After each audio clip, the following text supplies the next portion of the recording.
Dance!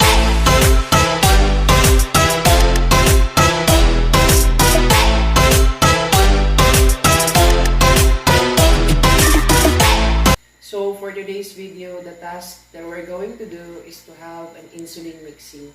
So first, for the assessment, we're going to identify and we're going to explain the procedure to the client.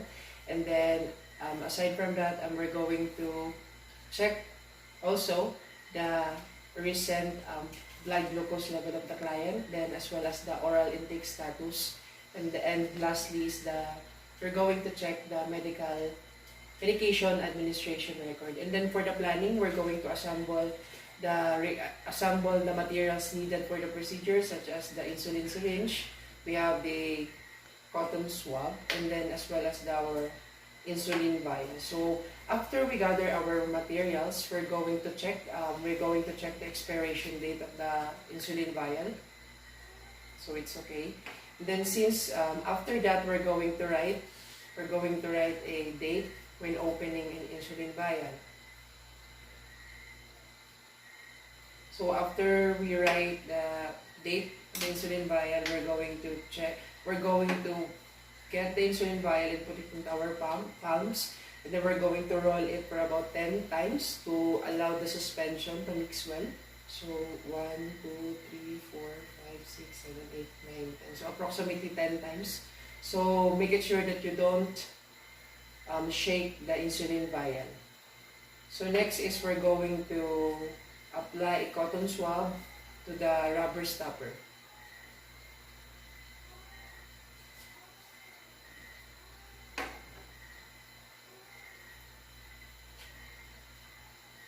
So after we apply cotton swab to the rubber stopper, we can inject an air to the insulin vial.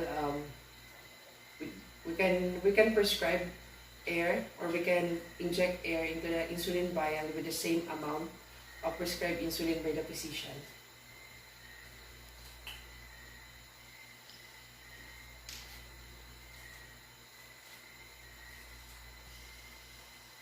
First, we're going to inject an air.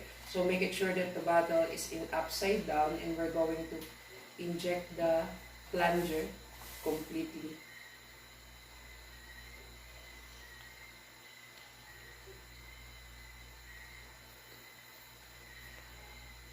So with the same procedure to the cloudy insulin, we're going to inject an air also in the clear insulin.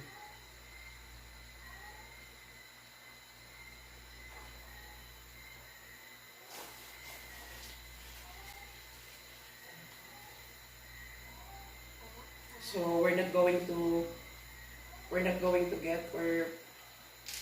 pull our insulin syringe into our clear insulins. Next step is we're going to draw an insulin. So we're going to tilt the bottle upside down. So make it sure that the insulin bottle is in the eye level.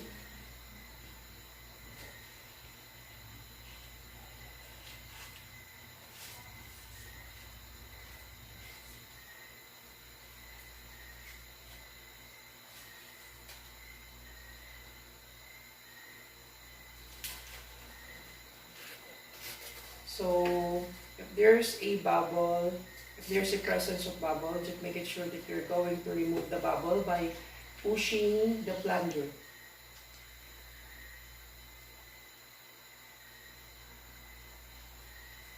So after that, with the same procedure to the clear insulin, we're going to draw an insulin to the cloudy insulin. Make it sure as well that we're going to put it in our eye level.